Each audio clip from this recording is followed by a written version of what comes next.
Hello, Sagittarius. Welcome dito sa third week of September reading mo. Hello, I'm Purple Teen. If you haven't subscribed yet dito sa aking YouTube channel, please don't forget to subscribe and also don't forget to like and follow my Facebook page, Instagram, and TikTok. If you are interested sa personal reading, all you have to do is send me a private message sa aking FB page. Yung link at details na kailangan mo nakalagay sa description below. Sagittarius, pwedeng mag-resonate ito, pwedeng hindi since ito ay collective reading lang. So, take only what resonates. At kung gusto mo ng personalize, yung sukat mo sukat para sa'yo, mag-book ka ng private reading. Lucky day mo, Sagittarius, is Monday. Lucky numbers mo, 40, 11, 4, 46, 57, and 49. Maraming salamat sa ating mga loyal subscribers, yung mga laging nagko-comment at hindi iniiwan itong ating channel, laging nanonood ng ating mga readings dito sa YouTube and sa Facebook. Tingnan muna natin yung overall energy mo. Itong third week of September, Sagittarius.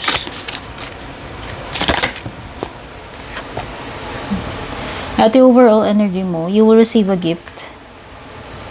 May it be material, spiritual, no? May matatanggap ka. Kung ano man yan. So, sana blessing.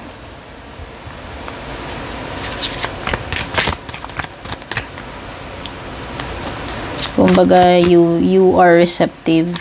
No? You are about to receive kung ano man yung matatanggap mo. Yun yung main energy mo. You are open to receiving.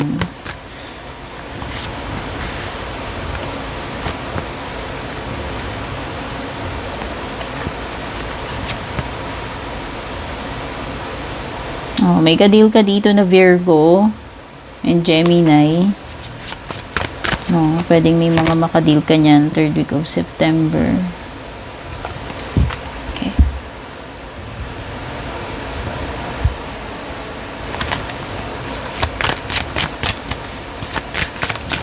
Na-feel ko dito sa Knight of Wands mo is you are moving in the right direction. No? So, pwedeng you are very focused dito sa iyong work, sa iyong business, sa iyong goal, no? And you are very determined na kahit na, alam mo yun, kahit na mabagal yung movement mo papunta sa iyong goal, as long as you are committed, alam mo yun, ma-achieve mo yan with the Knight of Pentacles. No? So, I see changes or improvement pagdating sa kalagayan mong financial at sa career mo. Although hindi siya, alam mo yon, hindi siya windfall, hindi biglaan, pero merong progress, no? Pwedeng may travel ka in connection sa sa trabaho or business. I see you focusing really on your goals. See, you have the Eight of Pentacles. So, third week of September, you are very goal-oriented. And you are manifesting na marireceive mo lahat yung mga yan. This is what the box means. No? And sa tingin ko, you will be able to receive these blessings through hard work at saka talagang sa pagiging persistent mo. No? Eto na siguro yung gift na marireceive mo. It's because you have worked hard and you have focused on your goals religiously to achieve them, kaya yan yung marireceive mo. And maybe this third week of September, some of you, marireceive nyo na yan. No? But, meron ding mga bagay dito na you are having fears or insecurities. Ayan. Na feeling mo na hindi ka safe, hindi ka secure dito sa kinaroroonan mo, whether it's a relationship, whether it's a romantic relationship, no? Ayan, ang daming worries dito, daming mga isipin. Nagbibigay ng sa iyo, stress and sleepless nights, no? Kung ikaw ay hindi makatulog lately dahil sa kakaisip, basta kung ano man yung reason, may dahilan bakit ka na nag-iisip ng mga ganyan and madalas nahihirapan ka matulog dahil dyan sa mga isipin na yan. King of Pentacles, you could be dealing with an earth sign Taurus, Virgo, Capricorn, dalawa yan, no? Strong energy ng earth sign. It could be a Virgo, yun yung sinasabi dito. Pwede may makadeal ka na Virgo.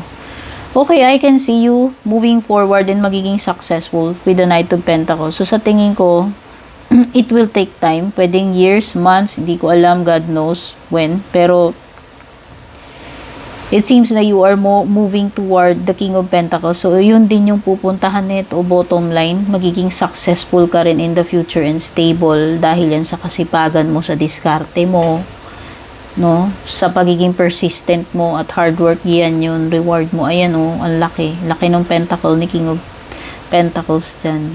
So, ibig sabihin, magiging stable ito, businessman ito, career mo, no? Ikaw, you will be successful. Pagdating sa love life mo, you have self-love. I'm still trying to heal.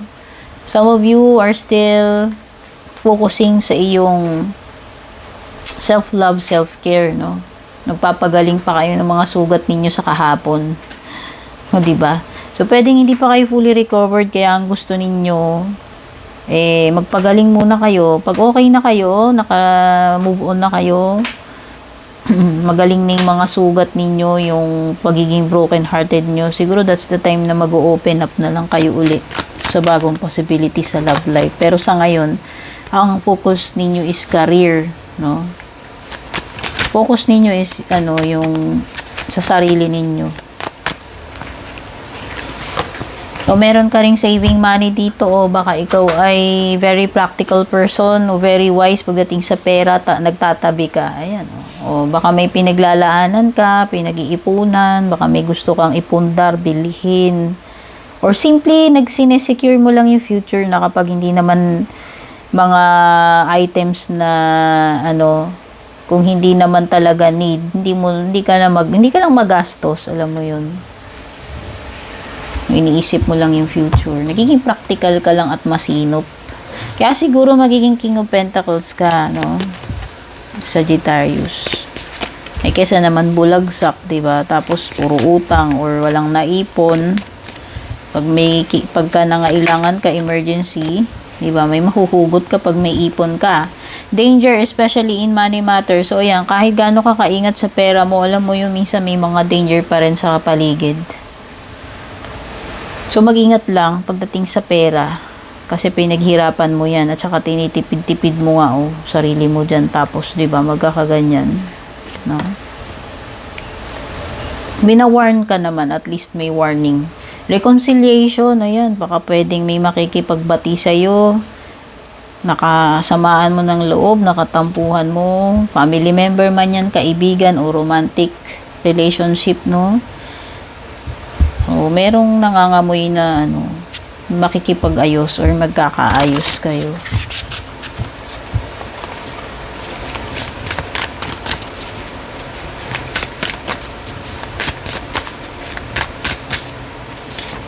Closing message para sa iyo ni Sacred Traveler Oracle is surrendering to the journey, release control. You have to release control dun sa mga bagay na hindi nasaklaw ng powers mo. No? Let God, let the universe unfold kung ano yung path mo, ano yung mga paparating sa iyo. Minsan kasi no matter how much we prevent things to happen or no matter how much we prepare for the future, may mga bagay talaga na hindi designed na mapaghahandaan natin or maiiwasan natin. Alam mo yun? May mga bagay na nakatakda talaga mangyari. And yung mga bagay na yun na siguro yung nakatadhana sa buhay mo. Pero walang masama. Kung tayo ay magiging maingat, magpiprepare para sa future, wala namang masama.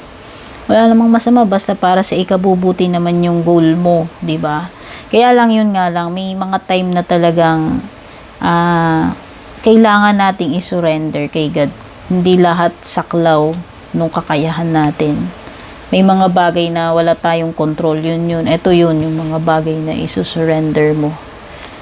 Okay? So, kung meron ka, if you're really holding on to something and nakikita mo na